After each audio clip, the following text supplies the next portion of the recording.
হয়েছে বলেই তমলুকে ভোটের প্রচারে নন্দীগ্রামে 2021-এর ভোটের কথা মনে করিয়ে দিয়েছেন মমতা বন্দ্যোপাধ্যায়। তমলুকের সভায় বদলার হুঁশিয়ারি দিয়ে নাম না করে কার্যত শুভেন্দু অধিকারীকে চ্যালেঞ্জ মমতা বন্দ্যোপাধ্যায়ের। হুঁশিয়ারি দিয়ে বলেছেন, এখন না হোক পরে বদলা হবে। তিনি বলেছেন, নন্দীগ্রামে সেদিন লোডশেডিং করিয়ে যেতেছিল, ডিএম বদলে দিয়েছিল, এসপি আইসি সব পাল্টে নেওয়া হয়েছিল গায়ের জোরে।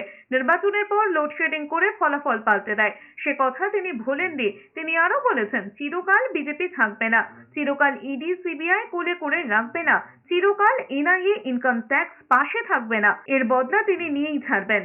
আমাকে প্রতারণা করা হয়েছে, আমার রিগিং করা হয়েছে, টোটাল ভোট লুট করা হয়েছে।